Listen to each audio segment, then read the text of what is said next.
Here we go. All right.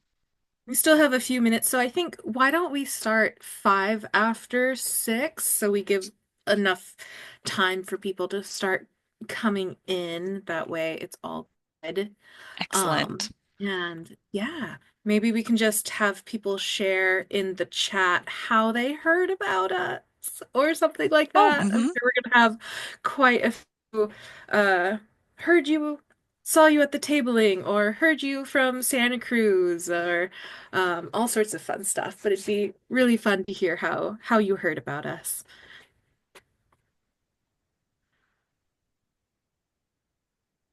And then for those who are just joining, we're trying to capture everybody's name and email address in the chat as well. You might log in and I see participants' names, but sometimes it's maybe not what you want to go by, or somebody's using their spouse's Zoom account or something. So just if you can share in the chat your name and email, if you want to get the follow-up emails about the signing up to be a state parks volunteer, um, please put that in the chat. You can also share about how you heard about Snowy Plover Guardians, and we'll kind of we'll kind of wait until a little bit after 6, so people can still log on. Might be searching for the Zoom link online. Probably a couple of people rushing home from class, all sorts of Hmm. fun stuff.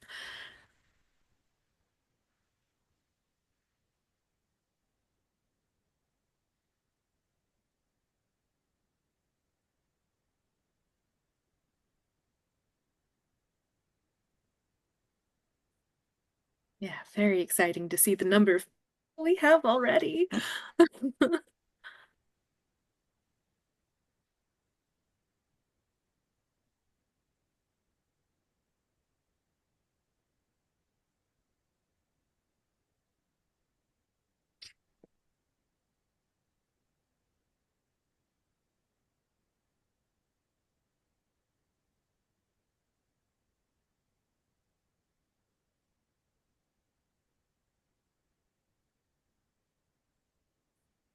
All right. So I am sharing my screen and I just want to double check. You guys are able to see it and it's coming in Hmm. nice and clear. Yep, Perfect. 2025 Snowy Plover Guardian program. And it's always good that I updated the year. Yes, I was doing the same thing in some slides. Hmm. Yeah, sometimes you never know when you're running all over the place and you're not sure what you've done yet.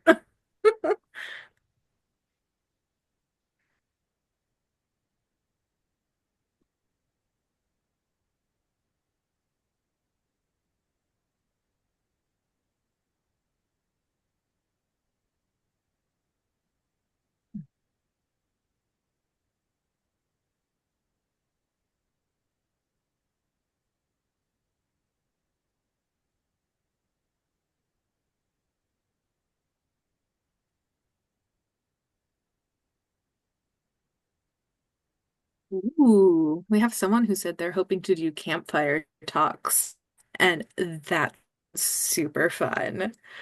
We would love to help you develop some campfire talks. I am super happy about that. I'm imagining this might be someone from the Santa Cruz district of state parks. Quite possible, but I'm like, I don't know, since we're having the campground come into Fort Ord soon enough, I'm like, I want to get all of the like campfire stuff and like, I don't know, just like, all that kind of fun stuff developed and prepped and ready to go for when that campground opens so that we can have a lot of interpretation available.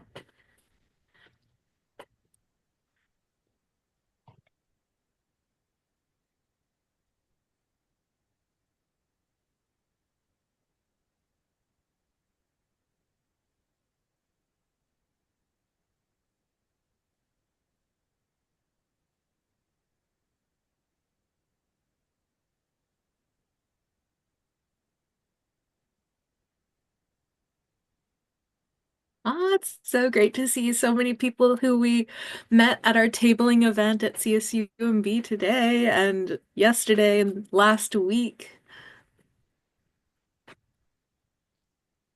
I think we're going to give it a couple more minutes and then we will get started.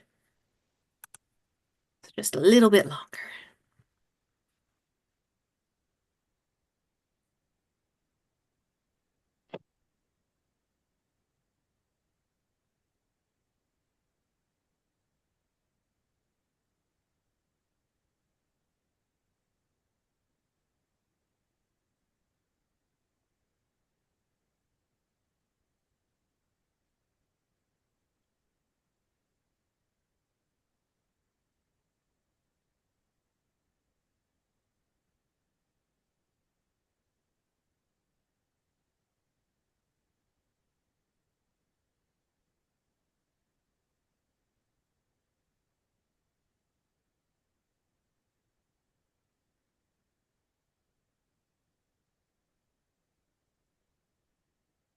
All right, Amanda, what do you think? Good to start? I think so. I was going to say, do you want me Right. to do the interpretation component as well after your natural Good. history presentation? Yeah, I think that would be fantastic. Excellent. Just was double checking on that.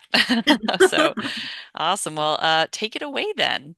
All right. So, welcome to the 2025 Snowy Plover Guardian Program virtual training slash extra info session.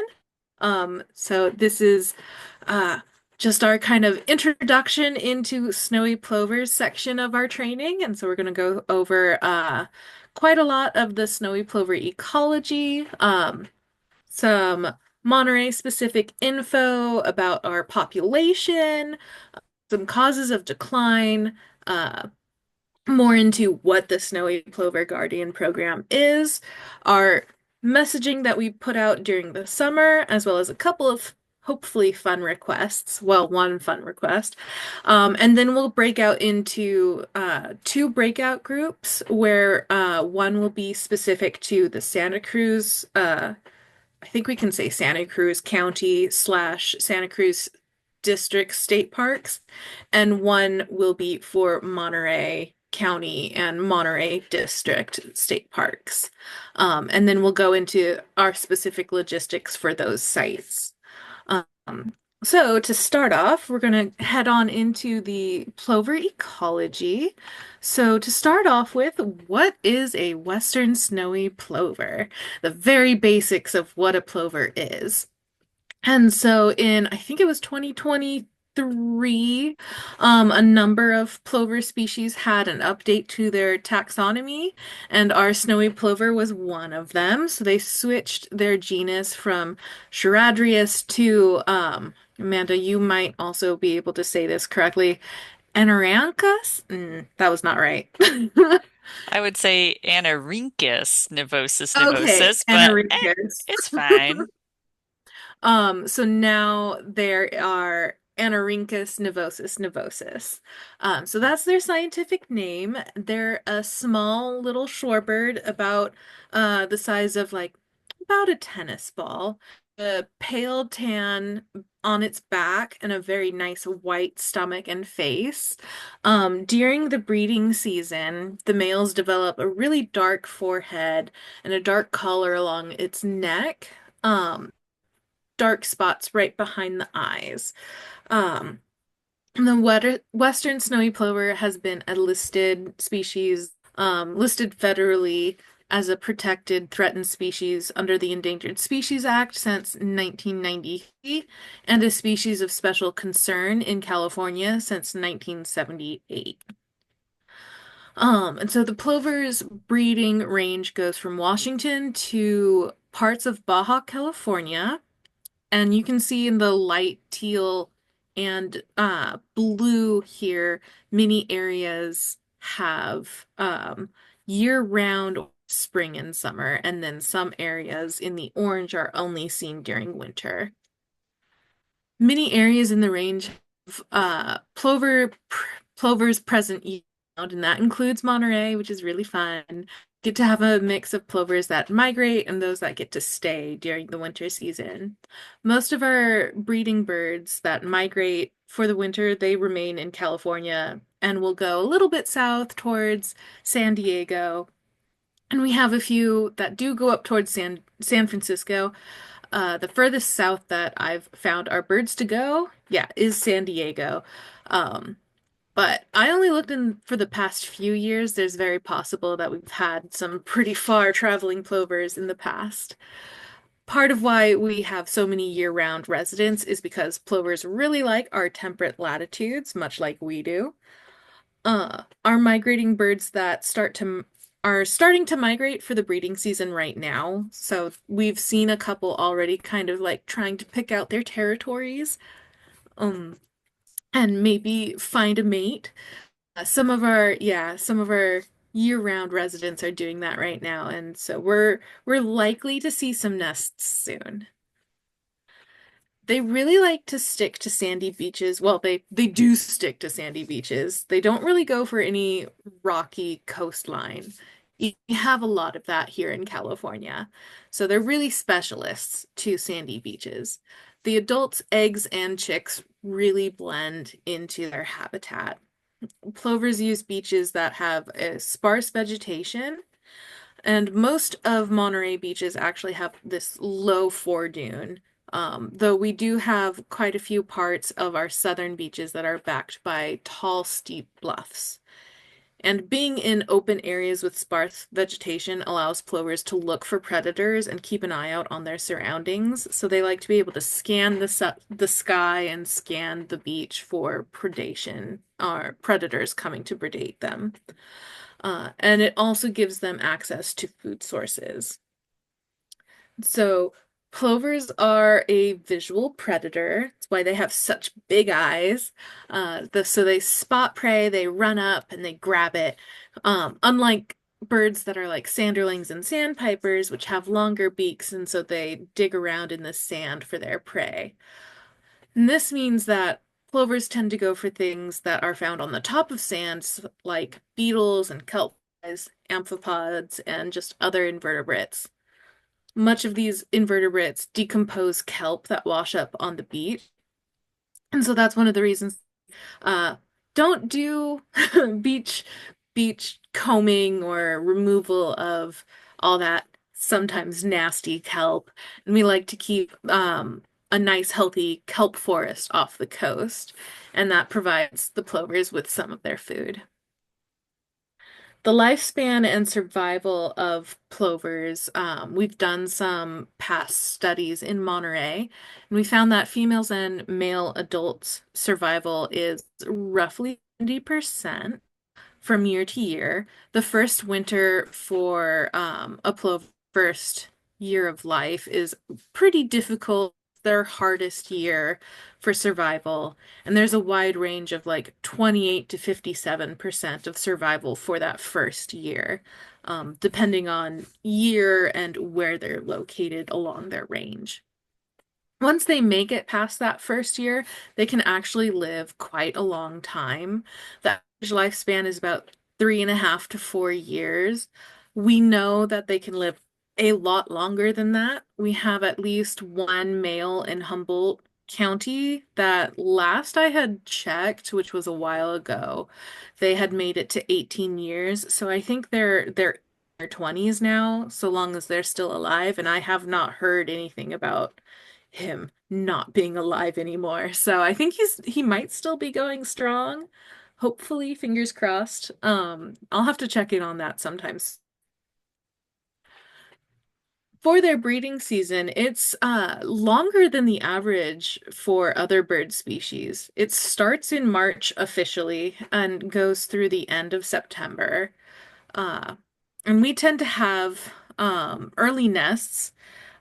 Historically, we've had that at Fort Ord Dune State Parks with our earliest nesting attempt in 2022 in mid-February. Right now, we've been averaging like the first week of March. Last year, I think we had our first nest on the 3rd of March. So we expect it to be early this year as well. And this long season allows for females to have up to 3 successful nesting attempts. Since the breeding season is so long, it means that the last chicks don't fledge until September. So during this time, it's 6 to 7 months, we have a lot of vulnerable chicks and eggs out on the beach during high summertime. The nests of Western snowy plovers are just simple depressions that are made in the sand, and this makes the nest susceptible to predation. So plovers have evolved to be really camouflaged with their surroundings, so their eggs and their chicks are similar in coloring to their habitat. They both have this sandy speckledness to them that helps them blend in. Each nest contains usually three eggs, which hatch after 28 days of incubation. They're a serially polygamous species, which means that each plover will have multiple mates each breeding season, with um, males and females will incubate the nest, but once the chicks hatch, the male becomes the sole caretaker, and the female will leave and she'll go find a new male to mate with and start the process all over again. Once the chick is no longer reliant on an adult, the male will then also be free to mate with a new female.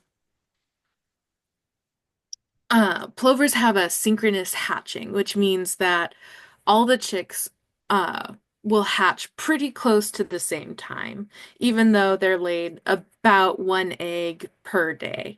So it's really fascinating to see them hatch all at the same time.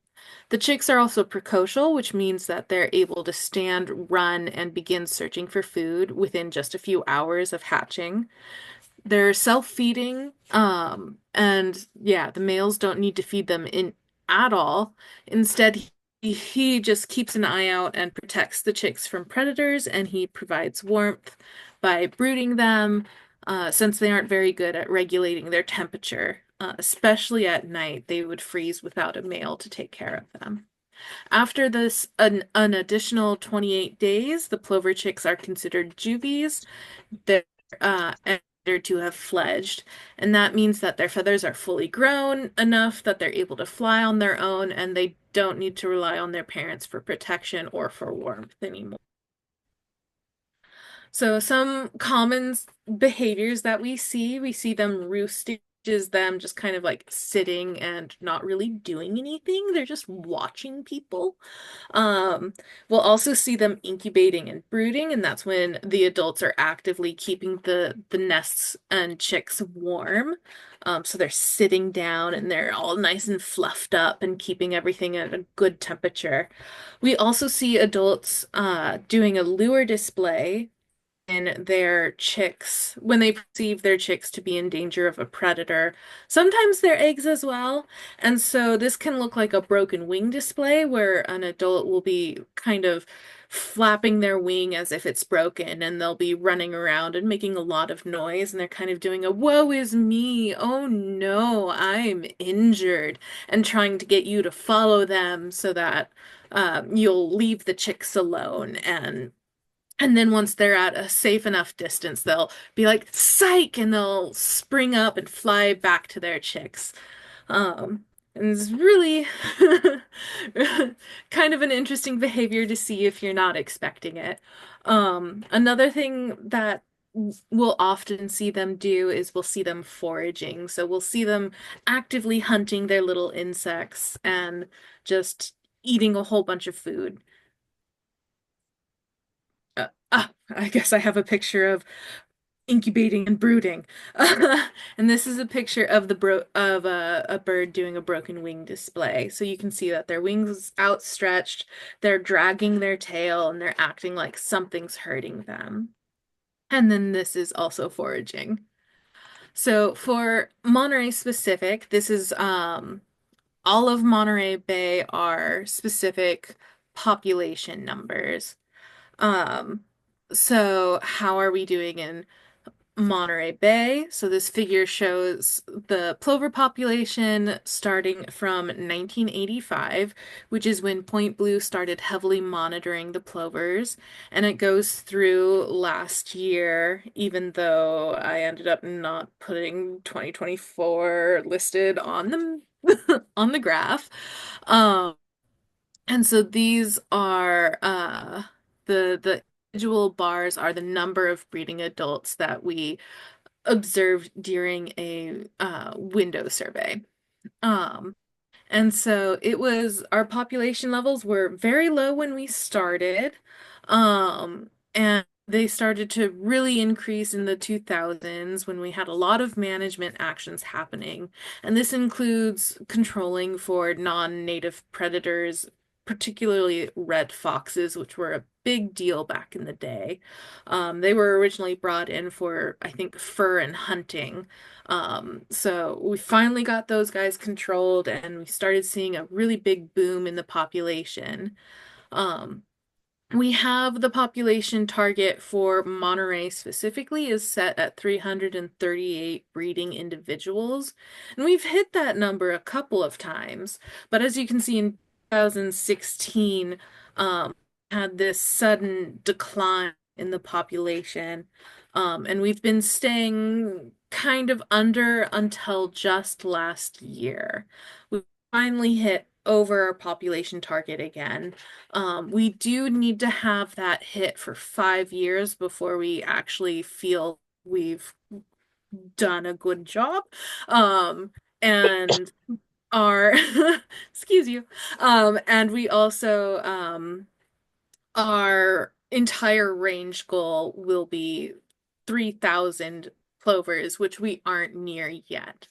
So we're still hopeful to be seeing a good increase in population for this year, and going forward. So fingers crossed, we'll out soon. Um, so for last year we had almost 500 nesting attempts.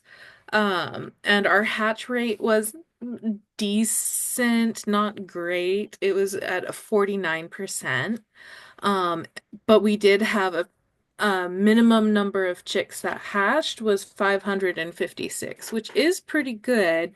Last year we had just over 500 chicks hatched. So we did have a fair number of chicks, which we had 352 banded. Um, Unfortunately, we had only 130 chicks survive to fledging, which I can't remember what that equals as a percentage, but it was not great. Um, we try prefer to have about one chick to male make it to fledging, and we did not hit that. Um, This is our trend in hatch and fledge rate, and you can see this past year we had a sudden decrease again in both. So it was not the best of years last year, but we're hoping for a good year this year. And so we have a lot of causes for the decline in the population, starting with the biggest one and the one that really started it all, which is habitat loss and degradation. Much of their habitat has been taken up for beachside homes and hotels, or they're experiencing erosion and the introduction of invasive plant species.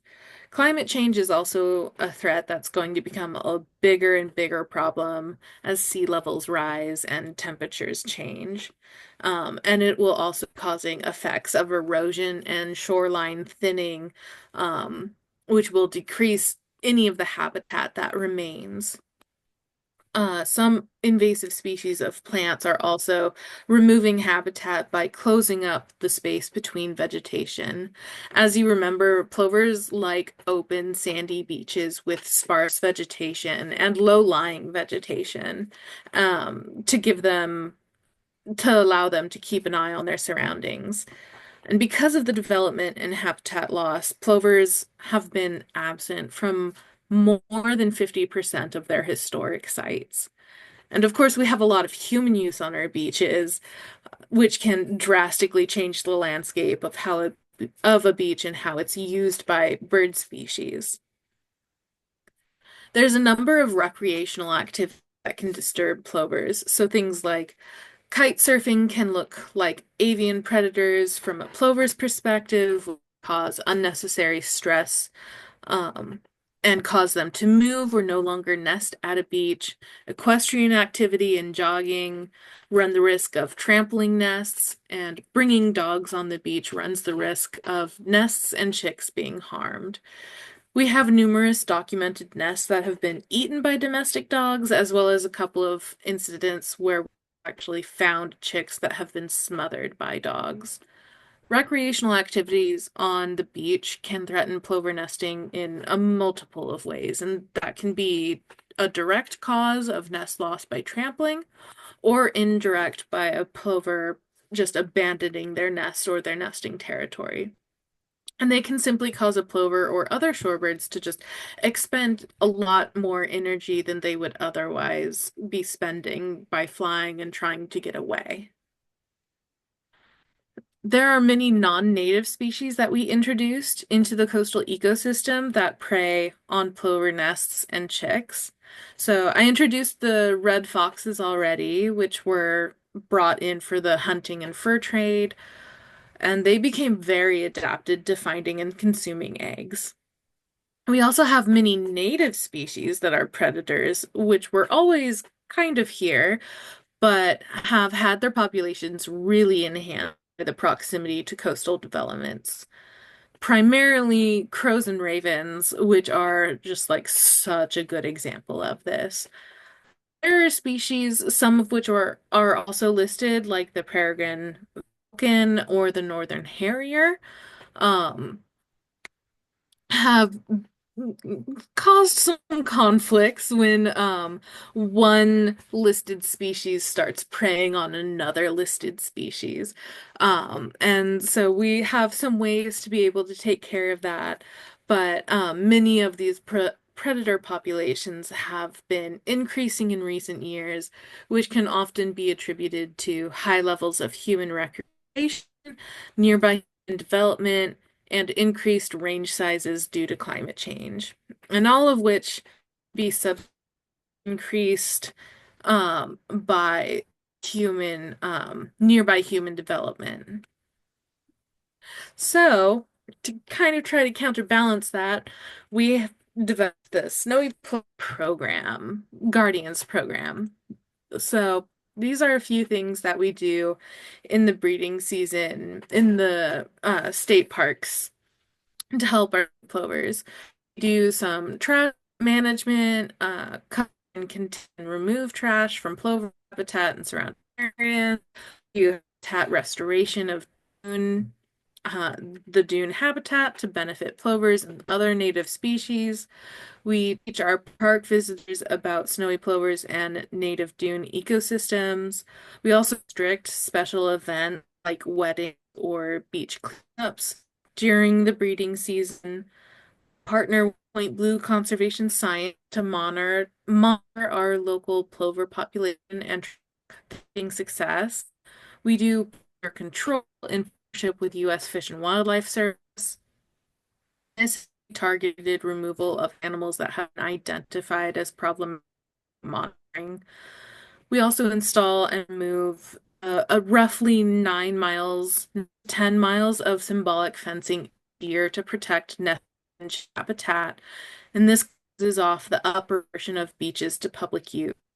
Of course, nests can be found outside the fencing, so we'll adjust the fences as we need to throughout the season. And our chicks aren't limited to where we place the fence. Our wildlife likes to go wherever they want. But what's most important, or I want to highlight, is this interpretation teaching park visitors about snowy plovers, the core of what plover guardians do. A snowy plover guardian is someone who will reach out to the public to inform them of park rules, provide interested individuals with information about the beach habitat and beach inhabitants, and the importance of following the rules to protect these things. It's not someone who's going to be doing the monitoring or observing breeding birds. It's important to us that we don't cause harm with this program to our breeding birds out there. And so ways that this is done is through beach roaming, which is educating beachgoers about snowy plover ecology, especially beachgoers who are already out there on the beach. And we explain park rules and regulations, particularly dog owner education. We also do tabling, where we also educate about snowy plover ecology. And we talk to dog owners before they even enter the beach. And we also table at different tabling events. And so these are some of the primary rules to be aware of. So things you can do, you can collect driftwood. And this is usually you're limited to what you can physically carry yourself kind of thing. We do allow equestrians at the Salinas River State Beach, Moss Landing State Beach, as well as Madowski State Beach. They do have to be restricted to the wet sand, and there's some designated dune trails, which horses are allowed at. Things that people are not allowed to do, we don't allow beach fires. And we don't want people to go into any closed areas or to go beyond fencing. And we don't allow dogs, on our beaches, except for a few, there's very few exceptions. So in the Monterey district, we do allow leashed dogs at Carmel River State Beach and south of the what's the hotel called now? Well, I think it's also called the Monterey Bay Hotel now, um, at Monterey State Beach. So one of the exceptions to the dog rule, of course, is service animals. And these are usually dogs that are trained to perform a specific task that is directly related to the individual's disability. They are not emotional support animals, and emotional support animals are not given the same exceptions as service dogs. So that's a very important distinction between the two. Animals are usually very calm animals that remain close to their owners. They may or may not be wearing a vest that announces their status, which can sometimes make it very difficult to know that the animal is performing a service until you talk to the owner. They don't need to be on leash either if it interferes with their task. Um, and it's very important to know that service animals in all different breeds. It's not just usual ones you think about when you think about like a seeing eye dog. It includes pugs, chihuahuas, sorts of things. So you can't just tell based off of breed. So can ask two questions to determine if an animal qualifies as a service animal. These are the two questions we're allowed to ask by law. So we can ask, is the animal required because of a disability? It's not usually my favorite question to ask. It feels a little, I don't know, judgy and impersonal. But we can't, what a question that I prefer to ask is what work task has the animal been trained to perform? And there's a lot of different tasks dogs can be to perform. And if you have friendly and attitude and genuine about asking, the owner is usually really happy to talk about their dog. And so include things like brain aneurysm detection dog, a seeing eye dog, which is fairly common, and like there's a lot that dogs have been trained to do. So it's quite varied and something to go into even more in-person trainings. And we always want to have safety be top priority. You should always ensure that someone knows where you are and to check in with that person at the end of your shift, just like a quick text to their roommate, a partner, parents, so that they know where you're at. Could also be me, happy to do that. It's helpful to also look at tide charts before you leave. Now that we are heading out there, it's very important to know if, especially right now before summer has really gotten started and our beaches have widened out, it's important to know whether there will be enough room on the beach for you. And you can always change your monitoring days if tides are too high for it to be safe. Other basic beach safety includes not turning your back on the ocean, which is always important during monitoring of any kind. Um, and it's also why we want people to stay away from river breaches or river mouths.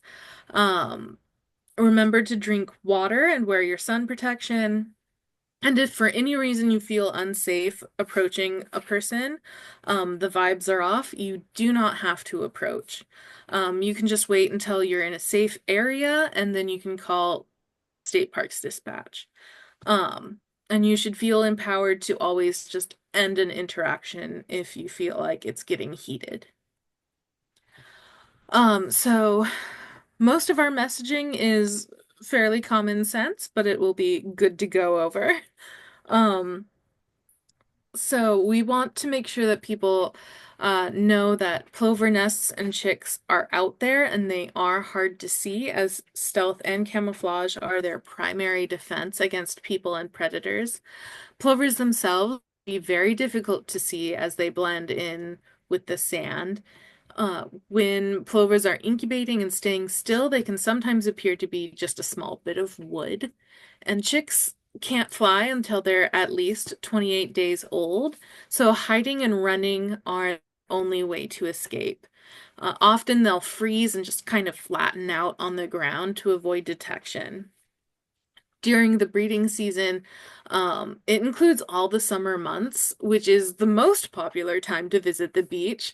So it has a lot heavier of foot traffic. And even though we put up fencing, we still occasionally get nests outside the fenced area. And chicks are highly mobile, so they're always everywhere. And they move throughout the beach profile, especially when the rack line is a very popular feeding location. Dogs can and will chase, catch, and kill plover chicks, or destroy nests, and can do so without the owner even knowing. Even well-behaved dogs are perceived as predators by plovers. Just the presence of a dog on the beach can elicit a response and cause plovers to flush from nests, leave the area, or perform lure displays. Entry and trespass into closed areas increases the likelihood of eggs being trampled and can keep plovers away from their nests. If it goes on for too long or is repeated too often, a plover may abandon their nest or they can make an area unsuitable for nests. And we've seen that a few times where we'll come up to a nest and it's obviously been abandoned, and we'll look just a little over to the left and there was clearly a huge bonfire and a party happening, and it's uh yeah, it makes it obvious what the cause of failure was. Beach fires will also keep plovers off of nearby nests. And they result from wood gathering, which often people go inside our closed areas to do. And this increased risks of trampling and destroying nests. The debris that's left behind can also really attract predators.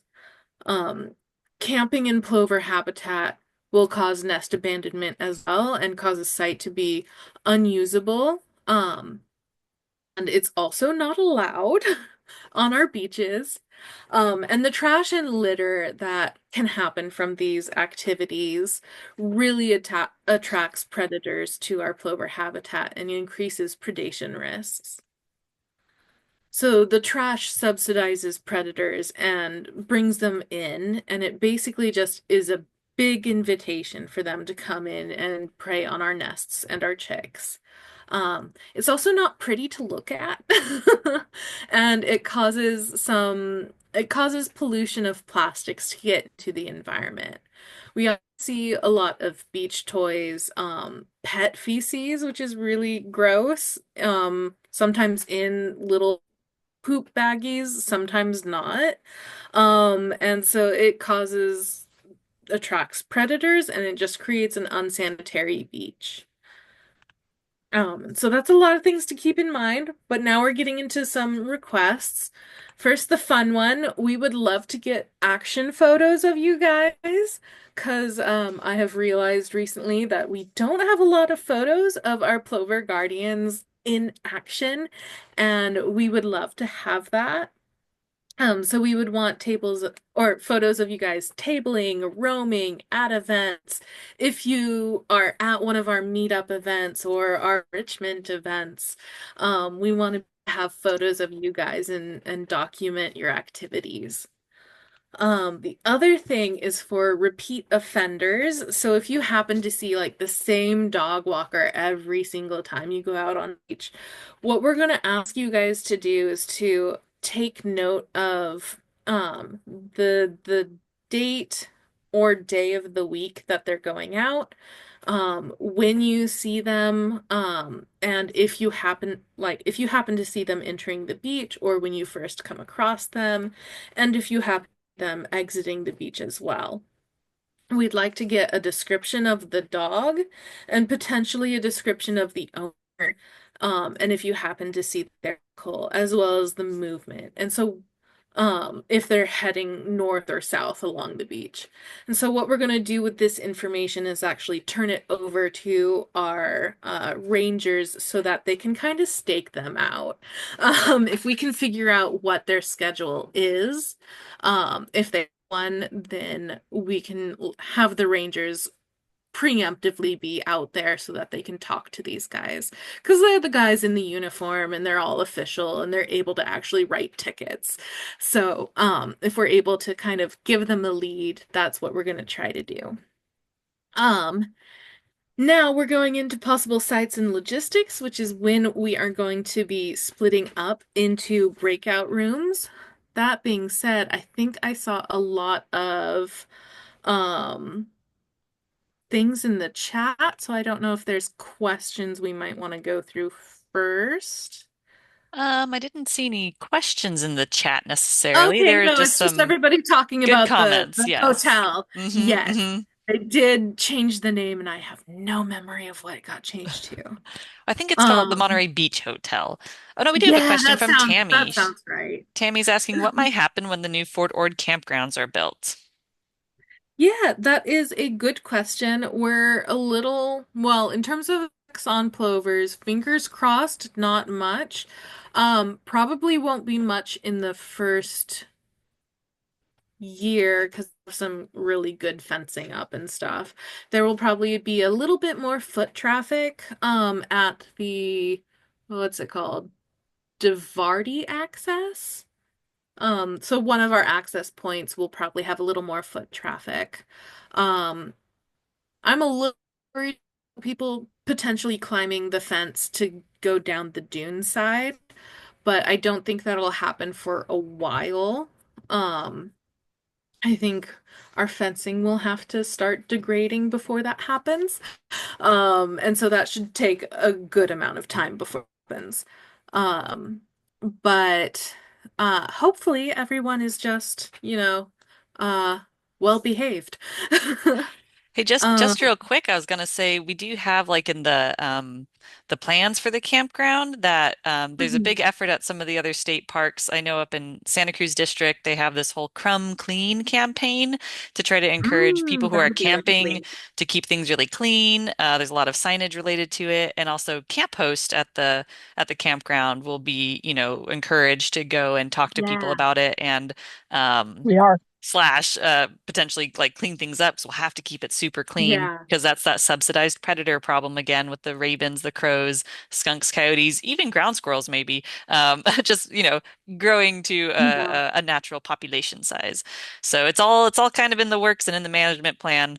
But no, you're right. That is, it's gonna be a lot more people really close to where these plovers are nesting. So we'll have to work really hard to keep that all kind of in check. Excellent. Yeah, and I think we'll have a fair amount of eyes on the campground, either rangers or state parks employees or camp hosts who will be keeping an eye on things. So I don't think it'll be an issue. Hey, Um, it looks like there's a couple more questions, Esther. This is good. When someone asks a yes. question, it prompts some more. So we have a question about if the plover does the The lure faux. display, yeah, the faux hurt tactic. Do we follow them? Do we ignore them? What do Yeah. we So do in that situation? the best thing is to back off and see if they kind of calm down. Sometimes sometimes you have to back off quite a lot before they calm down. But yeah, I would suggest uh, just backing off and leaving the area. If you're still really concerned, I would maybe make a note of where you're at and giving either the SPCA, or if you volunteer, you'll have our phone numbers and you can give us a call and we can look up whether we've got a brood in the area. And if there is a brood, then we can, yeah, he's totally just doing a lure display. Uh, but yes, out of courtesy, I would suggest just kind of like giving them as much room as possible. We also have from Wyatt, if I work for state parks and have the contact information for rangers, can I directly contact them? I would say yes. I think that's fine to do. For our volunteers, we hand out the dispatch number, which we request that to give them a call. And even if like the rangers may not respond because they're out responding to a lot of things and sometimes they come too late, what it does is it creates a record of um problematic dogs and beaches. So it's we can refer back to that and kind of justify that we need more ranger presence out there. And so we still want to report it. But if you have the contact information for specific rangers, I think it's fine to just bypass that and call them directly. Is there a program like this available for the Francis Beach Campground in Half Moon Bay? So that will definitely be a question for our, I think for our Santa Cruz people. So when we go into breakout rooms, please ask them that. It sounds like Amanda, you already answered that. Although I got Um, Half Moon Bay and Morro Bay mixed up, I said down there when I meant up there. Um, but no, And all if good there, yeah. questions. Oh, And here we if there go. isn't, hopefully we hmm can get developed eventually hmm and um do a whole lot of stuff. Yeah. Yeah. Well, super. Well, I'll go Exciting. ahead and yeah, do you want me to go ahead and open the breakout rooms, Esther, in Autumn? Yes, please. All right. So, for those of you who are in the Santa Cruz area and you want to volunteer at Santa Cruz State Park beaches as Plover Guardians, you can join the Santa Cruz Snowy Plover breakout room, which hopefully there was a pop-up for you here. You can choose Ah, to join yes. that and go into that breakout room. We'll probably give it like maybe 10 minutes of discussion and then we'll bring you back because then we're going to talk about talking to the public and then kind of the logistics of signing up as a state parks volunteer. People might have already left, but we'll bring them back in 10 minutes, I guess. Yeah, folks are heading Yeah. over there who are in the Santa Cruz district. Very good. Excellent. Or if you're like, I know we had a couple of CSUMB students who are also interested into the Santa Cruz because they actually live up in Santa Cruz, but they go to school at CSUMB. So pick whichever park district you want to volunteering at, either north of the Pajaro River or south of the Pajaro River.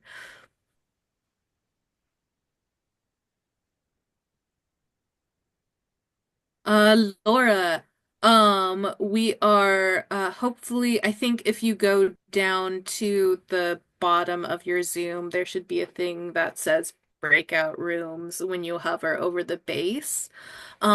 And so you'll click on that and then there will be this at least for me, it had the all the names of all the people, scroll to the bottom of that, and then it'll have a Santa Cruz Parks breakout room. Hopefully you can see that.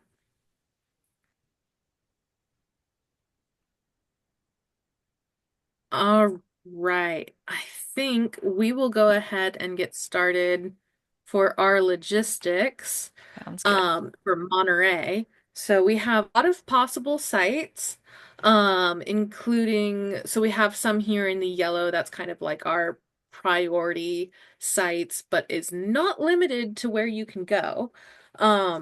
So Monterey State Beach is a big one because we have a lot of dog owners there.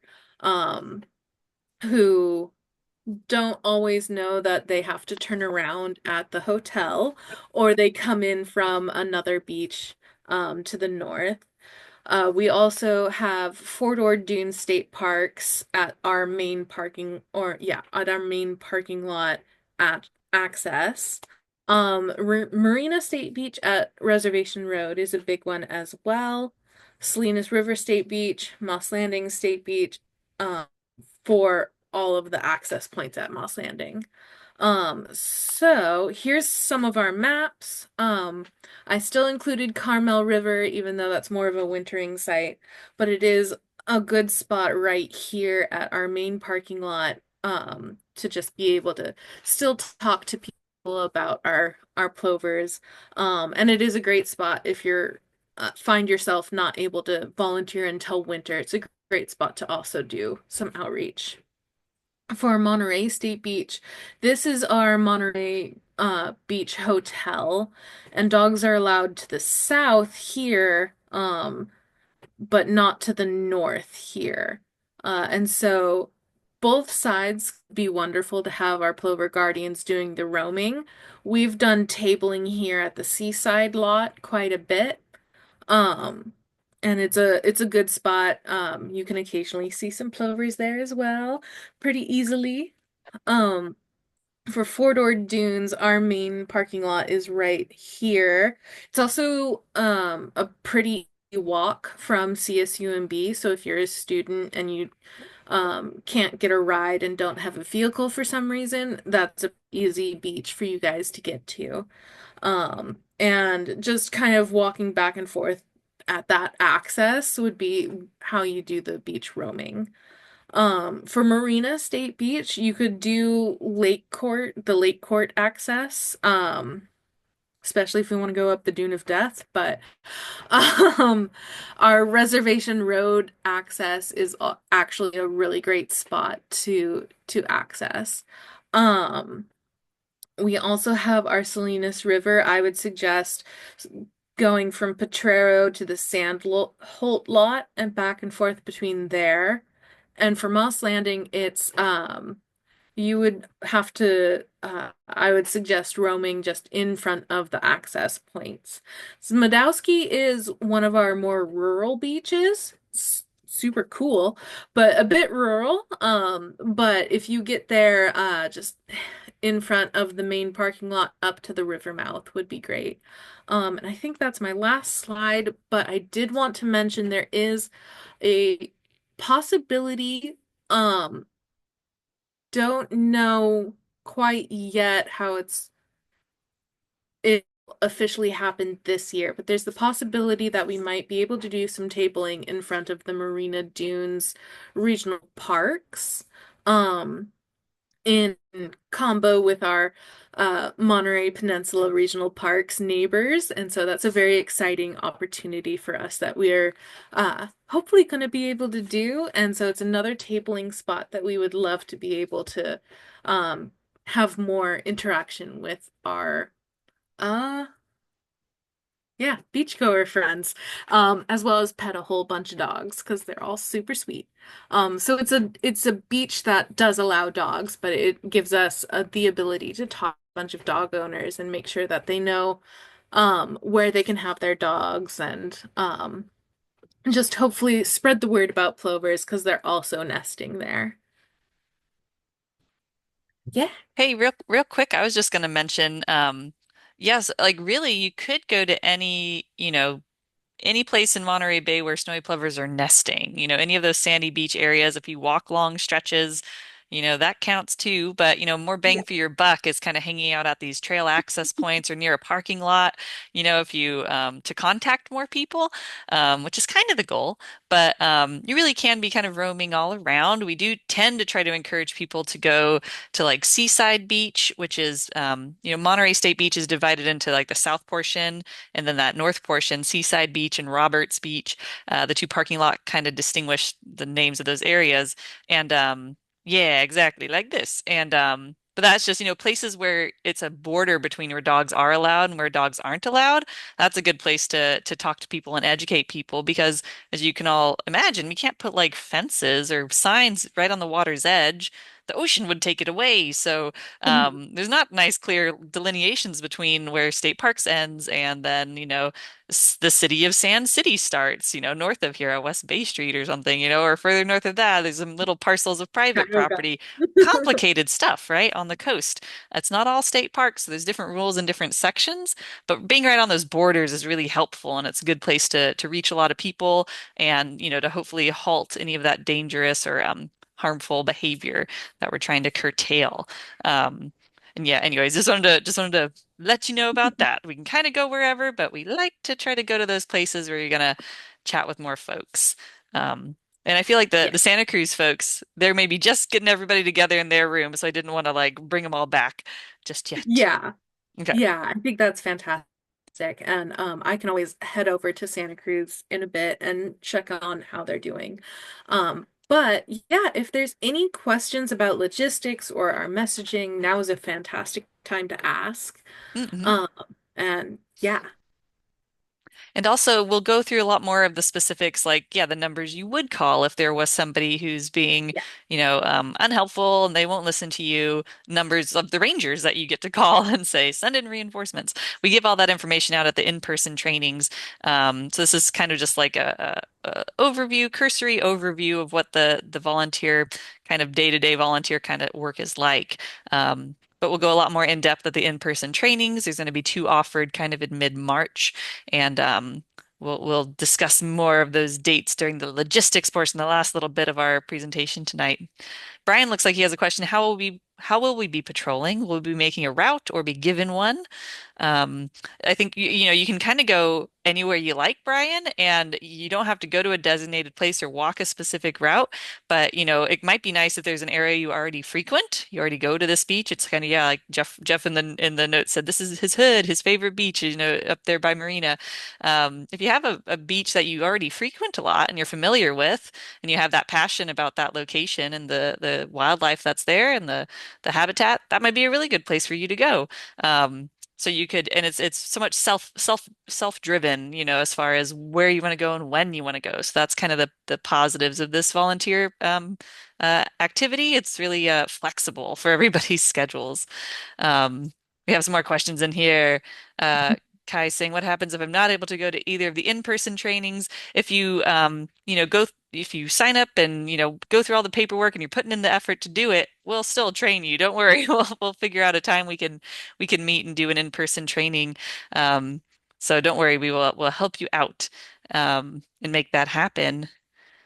And then Marcia has the question about how much we monitor the dogs north of Bay Street at Seaside.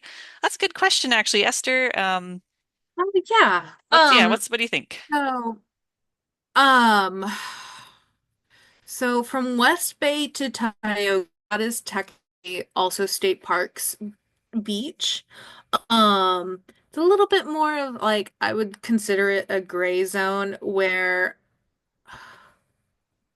it's not as harmful because West Bay South is where our plovers really are. And it's also one of the areas of the beach, like, I don't know. Sometimes I'm like, fine, you can have it, but as long as you don't go further south. Um, so I would go ahead and say for volunteering, if they're north of West Bay, maybe you don't need to interact with them, but you could make a note of them. North of Tioga to the south end of Fort Ord. Let me see. We don't have that on the map. To the south end of Fort Ord, that is a mix of the Aeolian Dunes, which is regional parks, and a private property. And that's a part of the beach where dogs are allowed. At the regional parks, they should be on leash. But the private property is kind of, I don't think they have any specific ruling. They don't think they care.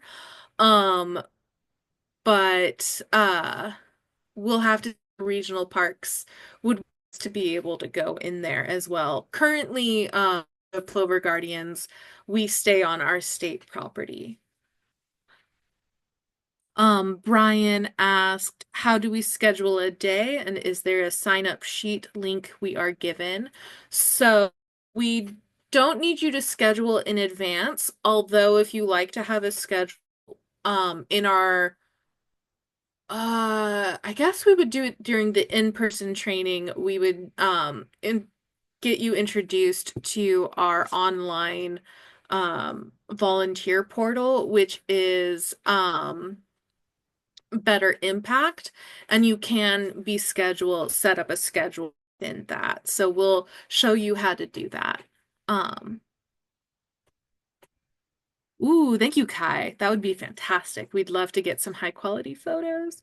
Um, we'll find a way to make sure that you're able to do that.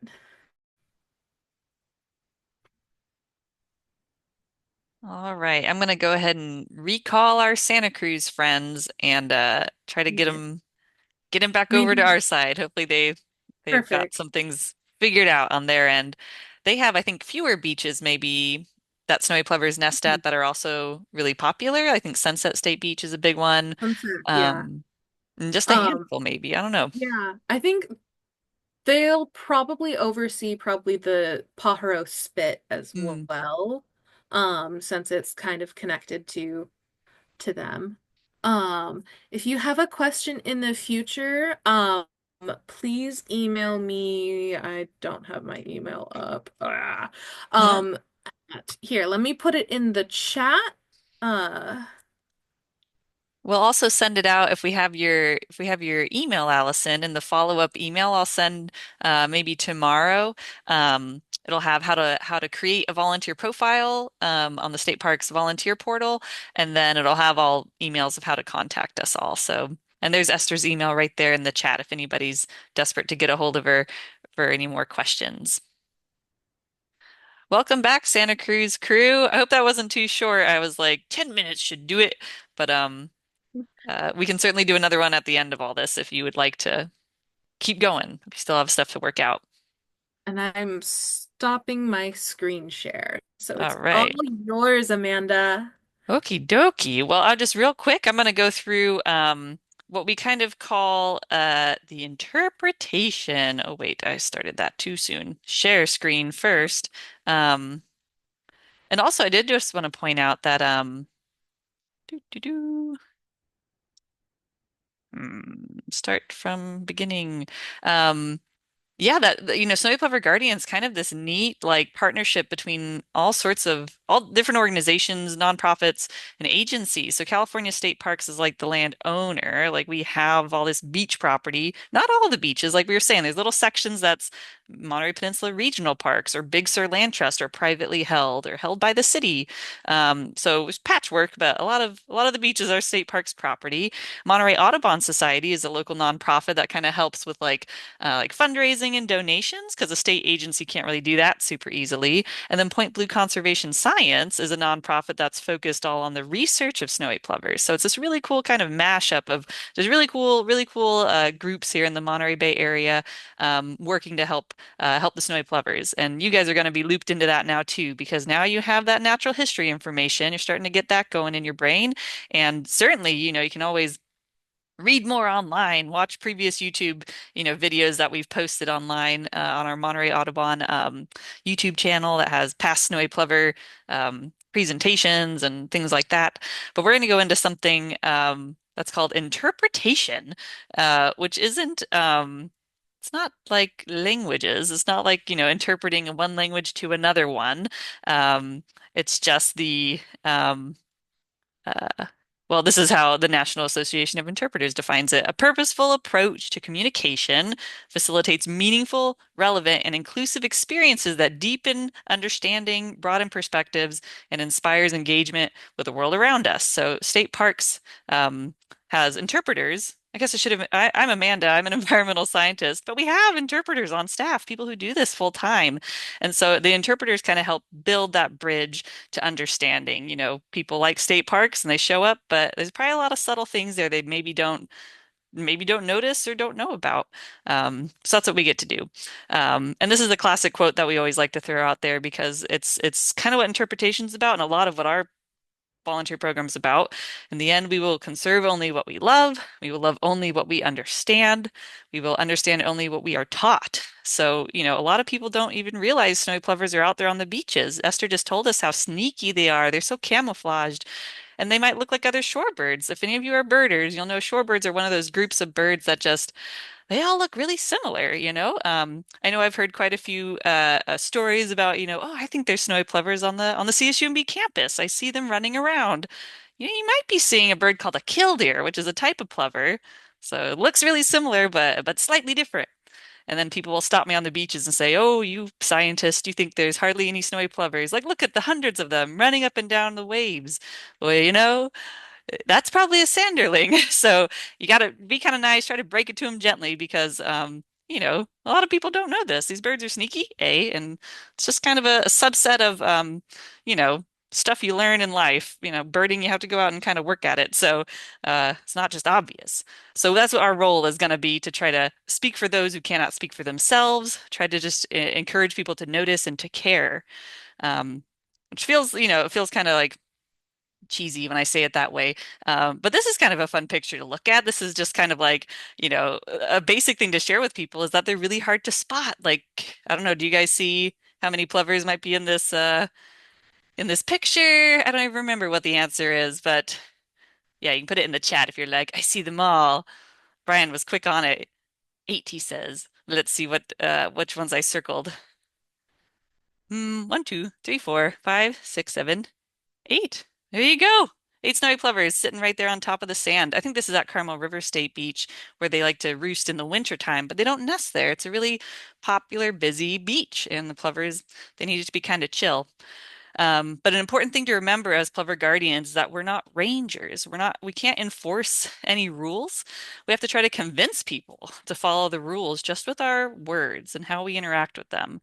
And that's really tricky. We're not trying, most of us want to be like, biologists or birders, or just have fun at the beach. We're not out there to be like, like sociology, anthropology, or I don't know, mind control. That's not maybe our area of expertise or even what we're passionate about. But what you do have is passion about nature and birds, and that's what we're going to try to share and convince people about. And if we can do a good job and convince people that these birds are cool, these state parks have a mission to try to protect our biodiversity, our wildlife at these beautiful places. If we can convince them that stuff matters and that the rules help protect those resources. We call them resources, but the wildlife, the plants, the things we like out there. Um, there's a better chance that they're gonna have a behavioral change and they'll follow the rules even when we're not there. So it'll be, trying to influence this long-term behavioral shift, more so just through chatting with them than through regulation, because our rangers can't be there 24/7. And so a really important thing when you're starting out is that every person you're going to walk up to on the beach comes from a completely different background. We're all amazing, diverse, beautiful, unique individuals. And some people honestly have never looked at a bird and maybe don't even care about them. Maybe they went to the beach, they're stressed out from work and they're just trying to, oh, I just want to get the stress out. I want to enjoy my time. Maybe they paid a lot of money to come to Monterey for a vacation and they brought their dog along and I'm going to the nice beach. So always try to keep that in mind when you're approaching someone. You kind of just never know what you're going to get. So it's always important to kind of, you know, well, keep this in mind. Try to be a little empathetic. What does this say here? Sorry, my little thing's in the way. Yeah, only 2 to 4% of depreciative behavior is malicious. So people breaking the rules, most of the time they don't know they're breaking the rules. Um, so our goal is going to be to educate them.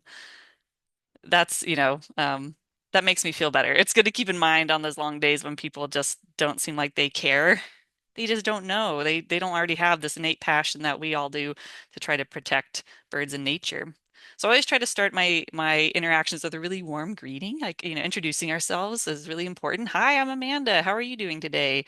Um, yeah, isn't it a great day? Aren't we so lucky to be in this beautiful place? I volunteer with state parks. Can I answer any questions for you?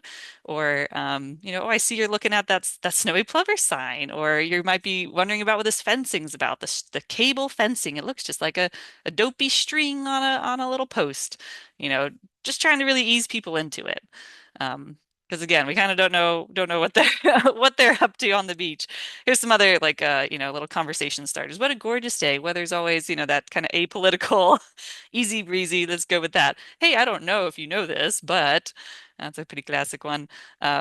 Oh, this is one when people were flying drones a lot. There was one year, I think everybody got drones for Christmas, and I use this with oyster catchers a lot. Hey, have you seen that footage? I saw some footage on Instagram of like this hawk taking down a drone. Have you seen that? It's really wild. A lot of birds see that as a threat. Again, we're trying to like ease people into the idea. I like to take my dog to Carmel Beach, the city beach there. I think that's the only one that dogs are allowed. Kind of playing dumb. I'm starting to sound stupid at this point. I always say I love that dog breed, even if it's a dog breed I'm not that into. You say it's a beautiful dog, you must be an animal lover. All these things. I saw a gull take a bag of potato chips the other day. You'll really want to lock down your food. Those crows, those gulls, they're gonna take it. I'm trying to help you out. Again, more of that kind of conversation. Talking about this challenge with state parks, how we have to try to keep everybody happy. We want to have people recreating, but we need to protect the resources. The bird watchers get grumpy when there's a loud party. How do we keep everybody happy? It's really important to be a good neighbor at the beach.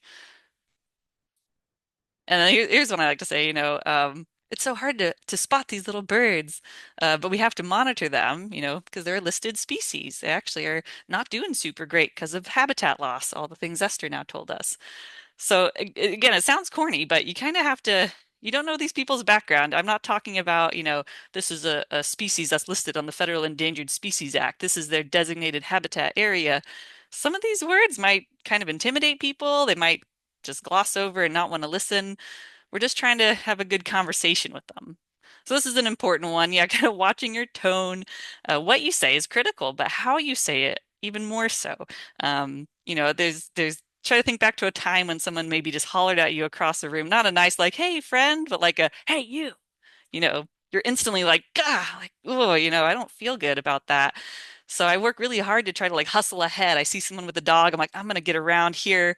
And I'll run, but then I'll casually be like, "Hey, how's it going?" I don't want to feel like I'm coming after them because they're gonna be like really not feel like a welcoming situation.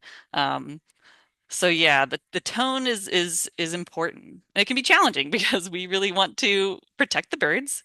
I've heard the horrific stories of dogs like killing plovers. I know it's possible. I know they're here, but trying to like take a breath before you start in that engagement with someone, that's really important. And so yeah, your job is to help people understand what the rules are, but we're not enforcing rules. So you can inform them of the rule, why that rule exists, but we don't have any authority to be like, you have to leave the park. It certainly doesn't help to say, I'm going to call the ranger on you. You can do that maybe when you step away. If this person's not doesn't want to interact with you, that's fine. The person can go on their way, and then you can call the ranger when you're walking maybe the other direction, keeping an eye on them perhaps. But no need to get aggressive. If someone pushes back, you step back. There's no need to put yourself in any risk, but also just emotionally, it's challenging to have an interaction like that. So try not to take it personally. Maybe they were having a really bad day. Um, it can be hard when you're just there trying to be friendly and happy, and they're not wanting to hear it. So it's hard on our brains sometimes, but also just, safety wise, our well-being, safety, mental and physical safety is paramount. So this is what I always think. Who's number one? I'm number one. That's what we got to have in our heads to protect our physical and mental health when we're out on the beaches. I mean, honestly, I would 100% take a bullet for a snowy plover, but our personal safety has to be number one because you have to be able to get out there the next day and keep doing this work. So, um, it's kind of it's not a sprint, it's a marathon, that classic kind of adage. Just trying to take care of yourself. And it does take practice. I've been doing this for a while. I come up with this stuff off the cuff because I talk to people as much as I can, but I also do reflect, how could I have handled that better? What did I say, or how did I approach that person that made things start off on the wrong foot? And you can always email me. Also, we'll have our phone numbers at the end of all this. If you need to chat or you're like, something went horribly wrong, I don't know what happened there.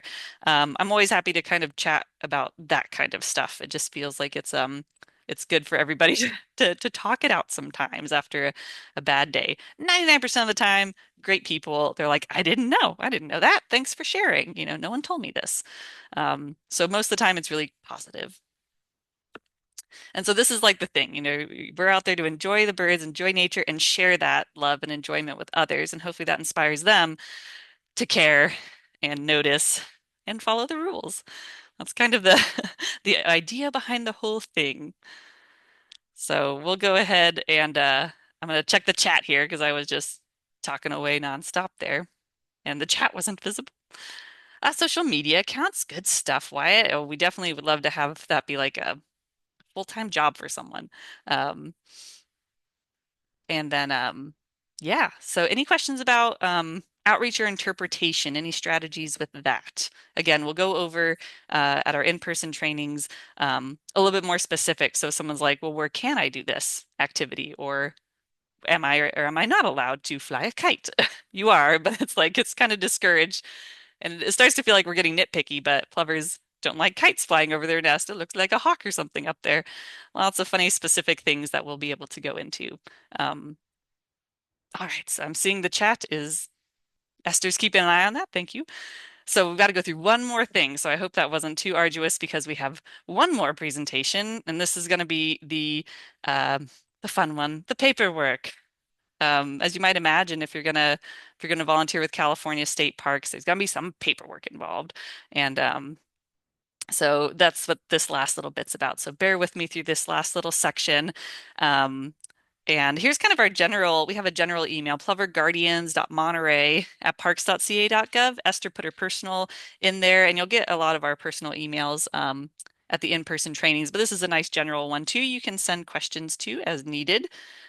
And so this is that's right. This is our like timeline. This always looks a little intimidating.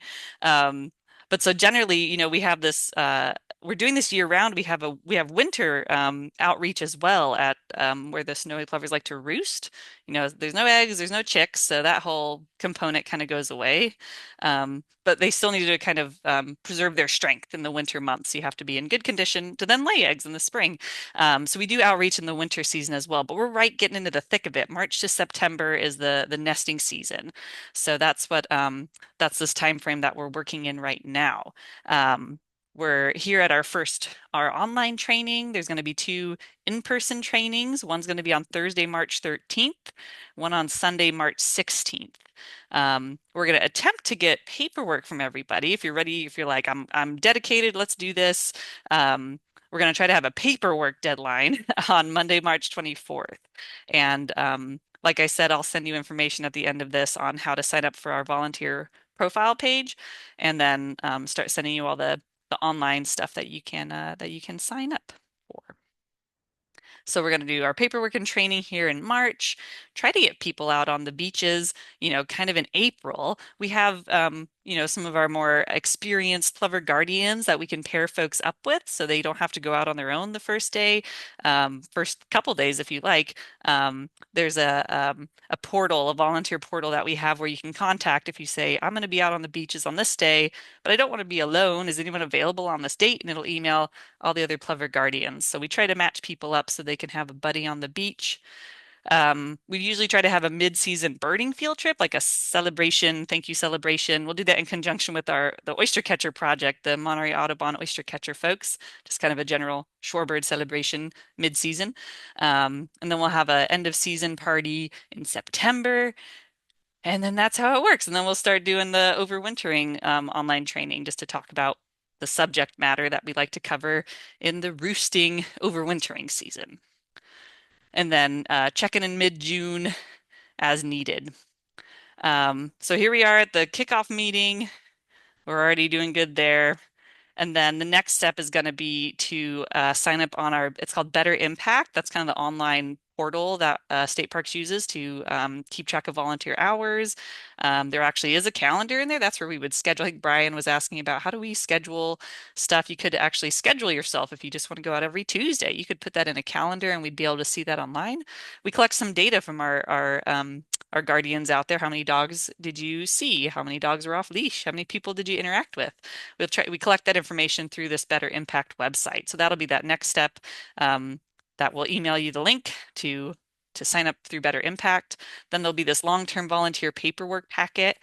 We have to do a live scan background check. This is a state parks required thing.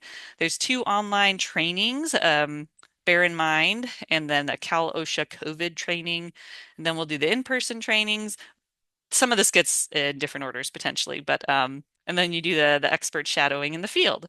So that's what's coming up, and then you get to be out on your own, uh, looking for birds and talking to people. So here we go. Yes, we got you all hopefully signed in with your name and email in the chat. Um, we're also recording this, so it'll be on the Monterey Audubon Society's YouTube channel under the Snowy Plover Guardian playlist. So that's what this bit's about if you're watching it as a recording. And so then step two here is signing into Better Impact. This is the online system that state parks uses to sign up for volunteer shifts, log your hours, and submit observations and data. And you'll receive more detailed instructions on how to sign up for Better Impact in an email I'll send out in the next day or so. Um, but this is the QR code to take you to the website if you want to try to do that right now. But yeah, you create an account in it and uh, username and password, fill out the required fields, and then you email me when you're like, I did it. What do I do next? And then I'll send you the next set of forms that you get to fill out. Honestly, not too complicated. It's just, a couple little blocks. And the reason you're signing up as long-term volunteers is that if you volunteer more than 3 times a year, this is the kind of designation we put you in as a volunteer for state parks.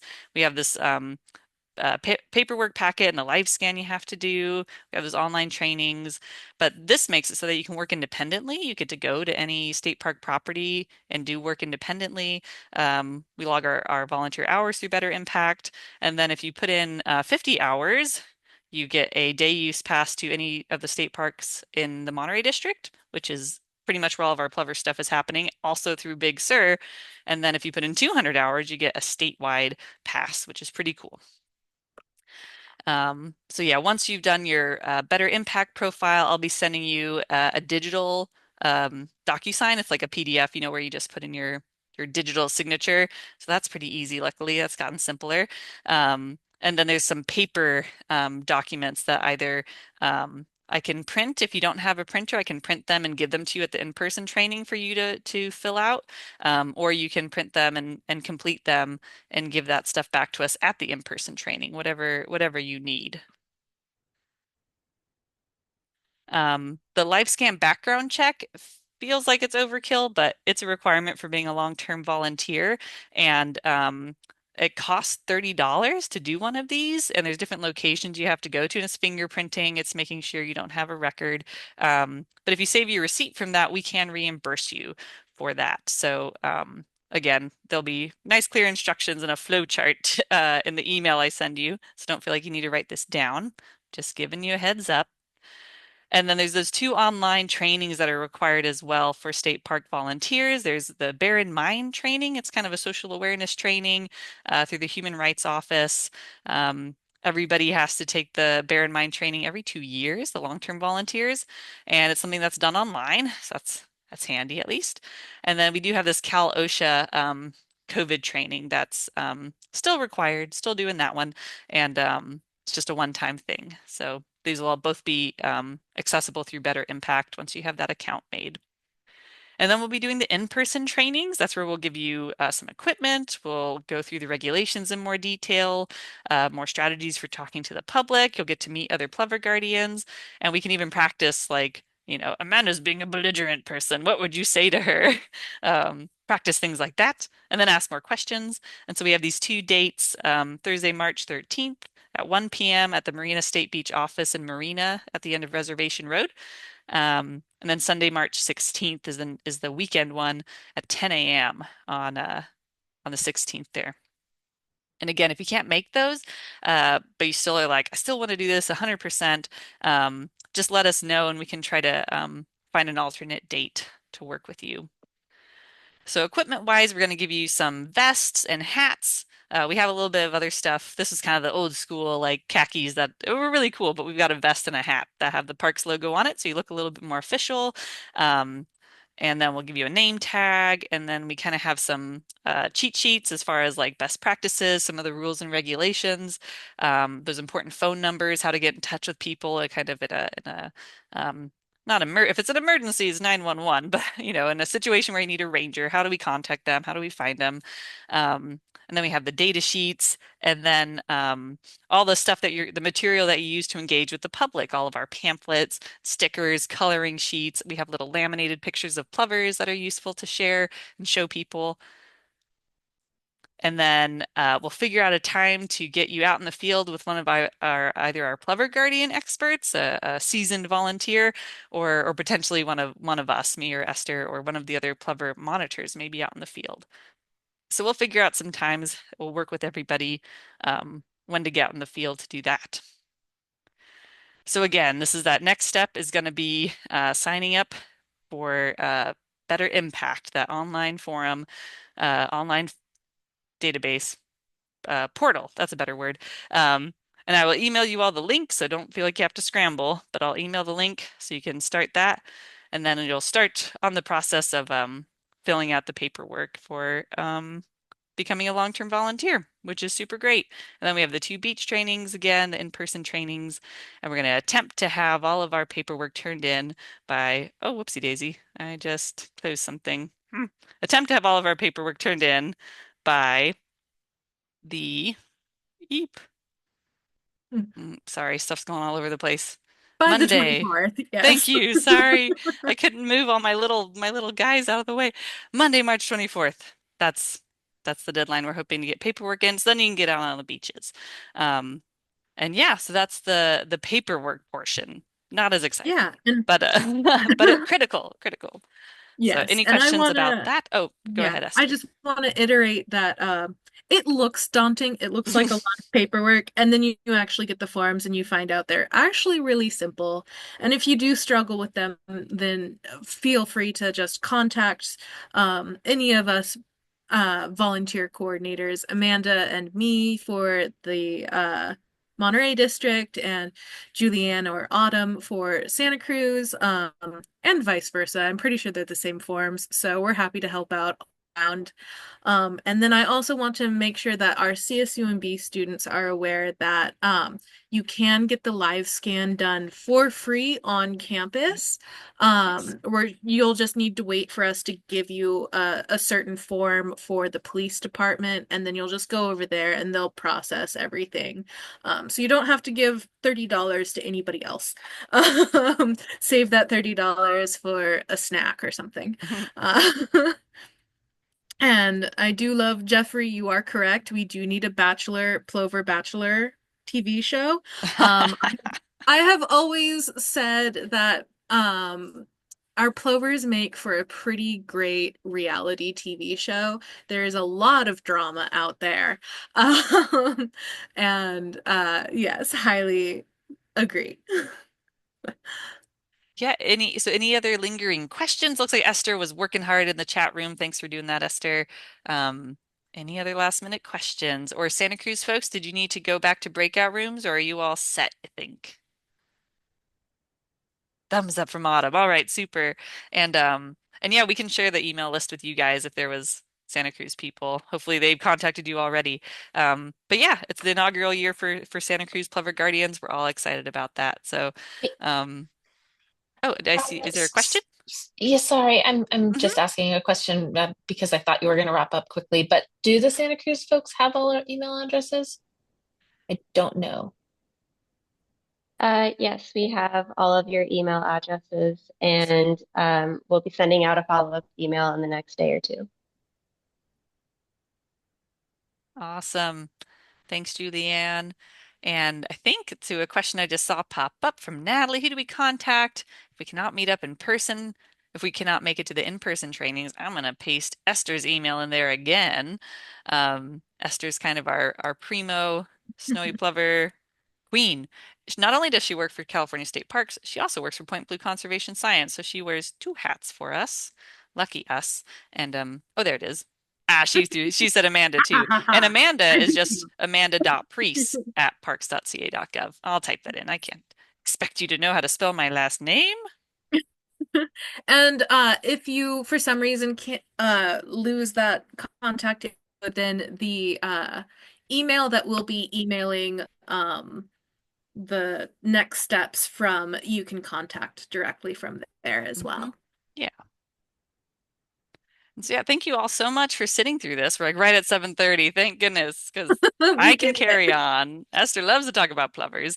I So thank you all know. I so have much a for really sitting with long us time. here tonight and for caring, just wanting to learn more, even if you're not, you don't have the capacity this semester to be a plover guardian. Share what you learned tonight, with your friends and family. If you have friends who have dogs, that's really important information about like know where you can take your dog because if you go to a beach where there's a bunch of little baby plovers running around and you just don't know that you're not allowed there, you know, uh, I don't want to say, the bad things will happen, but there's a possibility and we need to reduce those possibilities of happening. So thank you all so much again. Yeah, I'll save the chat Yeah. and everybody's emails and feel free to get in touch if you have any other questions.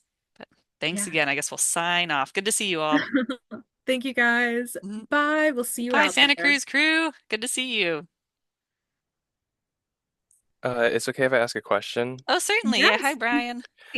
I just want, or more like, I wanted to say that I don't know if I can participate in this because I don't really have a car to get to most of the places I need to Mm. go. Hmm. But is there any chance that I can just wait for maybe next year or next semester? Always. Certainly. Yeah, certainly. Okay, We'll still be doing this next year, hopefully the same email addresses and everything. You might see us tabling again at CSUMB as well. We try to do that pretty often. So yes, we'll be glad to take you when you feel like when you've got the capacity to do that. And but thanks for coming tonight. I'm glad you're interested. okay, thank you. Yeah, and as Also, long as you're signed up for the newsletter, you'll be getting all of our Mm. updates and we'll send out reminders for next year when we're doing the training again. So you can come join us and sign up then when you're ready. okay, thank you. I just wanted to ask, what do I do if I am not going to be a part of the program? Like, do I just not attend or do the fingerprint stuff and that's it? Yeah. Or, Uh yeah, you're good to go. Um if you want to still just like let people know on campus, like if you happen to hear that somebody's going to take their dog to Long Beach, you can definitely go ahead and still talk to people about it. Or if you happen to be out birding in class for a class and you see a plover, you can talk about it, but you're not obligated to do anything else other than just love plovers. okay, thank you. But also, I do volunteer at the aquarium, so I could bring a Oh, conversation up cool. like that. Yeah, that's a Yeah, that perfect is place for perfect. it in the Yeah. aviary there. Well, and actually, I think Esther's got the inside scoop. I think is there a plover on exhibit right now, Esther? That's from There one of We our have a is. beaches. plover on exhibit. There you Yes. go. Yeah, Mhm. and so we've got a little guy, and that's a perfect spot to spread awareness about plovers. And also just to maybe plug the Plover Guardian program for people who are uh locals and might be hanging around the area. So it's always a fun spot to talk to people about plovers. I can try. But basically, so since I'm not going to be a part of this, I just don't do all the other stuff that you're talking Yeah, about. you don't Like, need to worry about doing the Yeah. roaming, the tabling. I think really it's if you're able to just remember some of the plover information that we provided today, and spread that at your aquarium volunteer work, then that is a job well done. And okay, and thank when you. next year when you have the time or the ability, you can go through all the paperwork with us and then become an official volunteer. But yeah, for right now you're free to go, free to roam. Definitely. I hope you both have a great night. Thank Thanks, you. Brian. Thank Yep, you bye. too. Bye. Bye. Sorry, I also have a question. Yeah, hi Yeah, Kai. Hi, so I'm not sure who I was talking to yesterday. It might have been Esther about like probably. Yeah. photography. Mm. Yeah, Yeah. I was just wondering like, so if you guys were to need like extra photos, or I'm starting to get into videography as well, maybe for like if you guys are starting for Instagram this year or whatnot, I might be able to help with that That sounds for like social fantastic. media. Yeah. And I think Yvonne is on vacation right now in Costa Rica, but I think it would be really wonderful to get you and her connected. And she can kind of show you how she goes about doing photography of wildlife while also keeping a respectable distance. And she gets some fantastic photos. And so I think that'll be a good connection for you. And then, yeah, hopefully we can get some really good photos from you, as well as maybe get some videos for Instagram and social media and stuff. For sure, for sure. Okay, so should I just email you guys then or just wait on that? Um, Amanda, oh, you're muted, Amanda. Sorry about that. I just scrolled through the chat and it looks like Kai, we've got your email. So I'll be emailing out, how to sign up to be a volunteer. And I'm not sure if you're wanting to go that route and do the long-term volunteer sign up or if you're thinking of something else. But you can respond to that email and we'll get you in And touch with I Yvonne will and Esther. take Yeah. a, I will make a note to connect you with Yvonne about that too, because I think that would be great. Hmm. So Yvonne does a lot of photography at the same time that she's Plover Guardians. So she Okay. can also show you the ropes on how to do both at the same Hmm. time. Okay, for sure. I'm Yeah. I'm just not sure if I'll be able to do like the long term just because this is my Yeah, last that's semester at CSUMB and Oh, I no that's move down fair. south. worries. Totally. So I won't be able to do it after this. Yeah. But no, yeah, I Yeah, think if you're out with a big camera taking pictures of wildlife, people undoubtedly are going to come up always and want want to to talk to know. you. That's what happens when we have our spotting scope set out and we're looking for plovers. So it's a really good kind of in to talk to people about snowy plovers and the importance of conserving them. So yeah, you can share what you learned tonight and yeah, hopefully we can connect you with Yvonne, or if you come up to our park office, we have brochures and stuff to hand out that you could carry with you and then just hand to people. Um, again just share more education about snowy plovers and then yeah picture wise I bet you could share them with us and we could put it on social media on our website or integrate it into presentations and stuff that would certainly be appreciated. All right, for sure. Yeah, Yeah. All awesome. right. Well, thanks Yeah, for thank coming tonight. you. Yeah, no Mhm. problem. All right, All see right. Talk ya. to you later. Bye. Bye. Thank you. All right, cool. I saved the meeting chat so we've got all the Perfect. emails. And I i think it was um recording the entire time, so I I think know.